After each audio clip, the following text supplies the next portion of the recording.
اعوذ باللہ من الشیطان الرجیم بسم اللہ الرحمن الرحیم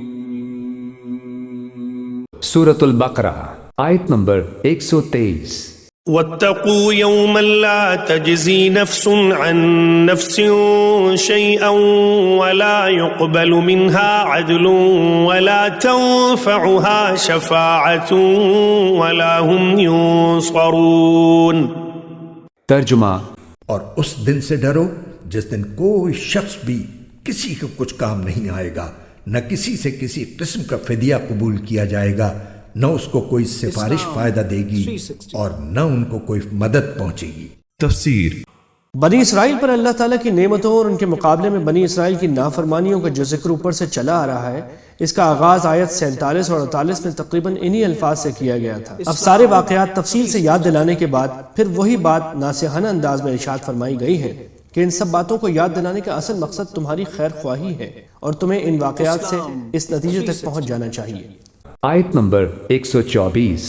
وَإِذِ ابْتَلَىٰ إِبْرَاهِيمَ رَبُّهُ بِكَلِمَاتٍ فَأَتَمَّهُنَّ قَالَ إِنِّي جَاعِلُكَ لِلنَّاسِ إِمَامًا قَالَ وَمِن ذُرِّيَّتِي قَالَ لَا يَنَالُ عَهْدِ الظَّالِمِينَ۔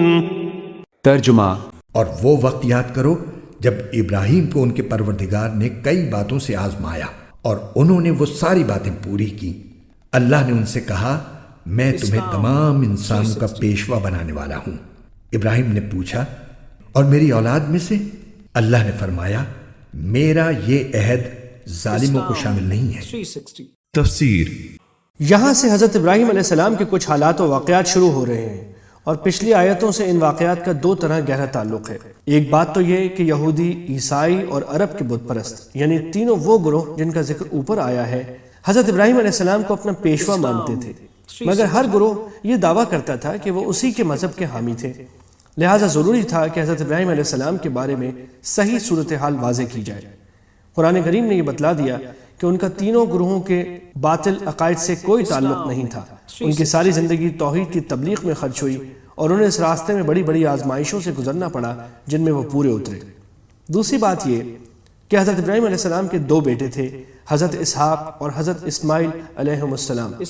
حضرت اسحاق علیہ السلام ہی کے بیٹے حضرت یعقوب علیہ السلام تھے، جن کا دوسرا نام اسرائیل تھا۔ نبی اکرم صلی اللہ علیہ وسلم سے پہلے نبوت کا سلسلہ انہی کی اولاد یعنی بنی اسرائیل میں چلا آ رہا تھا، جس کی بنا پر وہ یہ سمجھتے تھے کہ دنیا بھر کی پیشوائی کا حق صرف انہی کو حاصل ہے، کسی اور نسل میں کوئی ایسا نبی نہیں آ سکتا جو ان کے لیے واجب الاتباع ہو۔ قرآن کریم نے یہاں یہ غلط فہمی دور کرتے ہوئے یہ واضح فرمایا ہے کہ دینی پیشوائی کا منصب کسی خاندان کی لازمی میراث نہیں ہے، اور یہ بات خود حضرت ابراہیم علیہ السلام سے صریح لفظوں میں کہہ دی گئی تھی۔ انہیں جب اللہ تعالیٰ نے مختلف طریقوں سے آزما لیا اور یہ ثابت ہو گیا کہ وہ اللہ تعالیٰ کے ہر حکم پر بڑی سے بڑی قربانی کے لیے ہمیشہ تیار رہے، انہیں توحید کے عقیدے کی پاداش میں آگ میں ڈالا گیا، انہیں وطن چھوڑنے پر مجبور ہونا پڑا، انہیں اپنے بیوی اور نوزائیدہ بچے کو مکے کی خشک وادی میں تنہا چھوڑنے کا حکم ملا اور وہ بلا تعامل یہ ساری قربانیاں دیتے چلے گئے، تب اللہ تعالیٰ نے انہیں دنیا بھر کی پیشوائی کا منصب دینے کا اعلان فرمایا۔ اسی موقع پر جب انہوں نے اپنی اولاد کے بارے میں پوچھا تو صاف طور پر بتلا دیا گیا کہ ان میں جو لوگ ظالم ہوں گے، یعنی اللہ تعالیٰ کی نافرمانی کر کے اپنی جانوں پر ظلم کریں گے، وہ اس منصب کے حقدار نہیں ہوں گے۔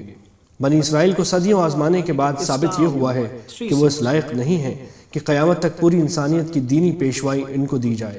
اس لیے نبی آخر الزمان صلی اللہ علیہ وسلم اب حضرت ابراہیم علیہ السلام کے دوسرے صاحبزادے یعنی حضرت اسماعیل علیہ السلام کی اولاد میں بھیجے جا رہے ہیں، جن کے لیے حضرت ابراہیم علیہ السلام نے دعا کی تھی کہ وہ اہل مکہ میں سے بھیجے جائیں۔ اب چونکہ دینی پیشوائی منتقل کی جا رہی ہے، اس لیے اب قبلہ بھی اس بیت اللہ کو بنایا جانے والا ہے جو حضرت ابراہیم علیہ السلام اور ان کے صاحبزادے حضرت اسماعیل علیہ السلام نے تعمیر کیا تھا۔ اس مناسبت سے آگے تعمیر کعبہ کا واقعہ بھی بیان فرمایا گیا ہے۔ یہاں سے آیت نمبر 152 تک جو سلسلہ کلام آ رہا ہے اس کو اس پس منظر میں سمجھنا چاہیے۔ آیت نمبر 125۔ وَإِذْ جَعَلْنَا الْبَيْتَ مَثَابَةً لِلنَّاسِ وَأَمْنًا وَاتَّخِذُوا مِن مَّقَامِ إِبْرَاهِيمَ مُصَلًّى وعهدنا إلى إبراهيم وإسماعيل أن طهرا بيتي للطائفين والعاكفين والركع السجود. ترجمہ. اور وہ وقت یاد کرو جب ہم نے بیت اللہ کو لوگوں کے لیے ایسی جگہ بنایا جس کی طرف وہ لوٹ لوٹ کر جائیں اور جو سراپا امن ہو، اور تم مقام ابراہیم کو نماز پڑھنے کی جگہ بنا لو. اور ہم نے ابراہیم اور اسماعیل کو یہ تاکید کی کہ تم دونوں میرے گھر کو ان لوگوں کے لیے پاک کرو جو یہاں طواف کریں اور اعتکاف میں بیٹھیں اور رکوع اور سجدہ بجا لائیں. تفسیر. اللہ تعالیٰ نے بیت اللہ کی یہ حرمت رکھی کہ نہ صرف مسجد حرام میں بلکہ اس کے ارد گرد کے وسیع علاقے میں جسے حرم کہا جاتا ہے نہ کسی انسان کو قتل کیا جا سکتا ہے، نہ شدید دفاعی ضرورت کے بغیر جنگ کرنا جائز ہے، نہ کسی جانور کا شکار حلال ہے، نہ کوئی خودرو پودا اکھاڑنے کی اجازت ہے، نہ کسی جانور کو قید رکھا جا سکتا ہے. اس طرح یہ صرف انسانوں کے لیے ہی نہیں، حیوانات اور نباتات کے لیے بھی امن کی جگہ ہے. مقام ابراہیم اس پتھر کا نام ہے جس پر کھڑے ہو کر حضرت ابراہیم علیہ السلام نے بیت اللہ تعمیر کیا تھا. یہ پتھر آج بھی موجود ہے اور یہ حکم دیا گیا ہے کہ ہر وہ شخص جو بیت اللہ کا طواف کرے 7 چکر لگانے کے بعد اس پتھر کے سامنے کھڑا ہو کر بیت اللہ کا رخ کرے اور 2 رکعتیں پڑھے. ان رکعتوں کا اسی جگہ پڑھنا افضل ہے. آیت نمبر 126. وَإِذْ قَالَ إِبْرَاهِيمُ رَبِّ اجْعَلْ هَذَا بَلَدًا آمِنًا وَارْزُقْ أَهْلَهُ مِنَ الثَّمَرَاتِ مَنْ آمَنَ مِنْهُمْ بِاللَّهِ وَالْيَوْمِ الْآخِرِ قَالَ وَمَنْ كَفَرَ فَأُمَتِّعُهُ قَلِيلًا ثُمَّ أَضْطَرُّهُ إِلَى عَذَابِ النَّارِ وَبِئْسَ الْمَصِيرُ. ترجمہ. اور وہ وقت بھی یاد کرو جب ابراہیم نے کہا تھا کہ اے میرے پروردگار، اس کو ایک پرامن شہر بنا دیجئے اور اس کے باشندوں میں سے جو اللہ اور یوم آخرت پر ایمان لائیں انہیں قسم قسم کے پھلوں سے رزق عطا فرمائیے. اللہ نے کہا اور جو کفر اختیار کرے گا اس کو بھی میں کچھ عرصے کے لیے لطف اٹھانے کا موقع دوں گا، مگر پھر اسے دوزخ کے عذاب کی طرف کھینچ لے جاؤں گا اور وہ بدترین ٹھکانہ ہے. تفسیر. دنیا کی چند روزہ زندگی کا سامان تو میں اسے بھی دوں گا. حضرت ابراہیم علیہ السلام نے جب منصب امامت کے متعلق پوچھا تھا تو ارشاد ہوا تھا کہ اس منصب کا وعدہ تمہاری اولاد کے صرف مومن و صالح لوگوں کے لیے ہے، ظالم اس سے مستثنا ہے. اس کے بعد حضرت ابراہیم علیہ السلام رزق کے لیے دعا کرنے لگے تو سابق فرمان کو پیش نظر رکھ کر انہوں نے صرف اپنی مومن اولاد ہی کے لیے دعا کی، مگر اللہ تعالیٰ نے جواب میں اس غلط فہمی کو فوراً رفع فرما دیا اور انہیں بتایا کہ امامت صالحہ اور چیز ہے اور رزق دنیا دوسری چیز.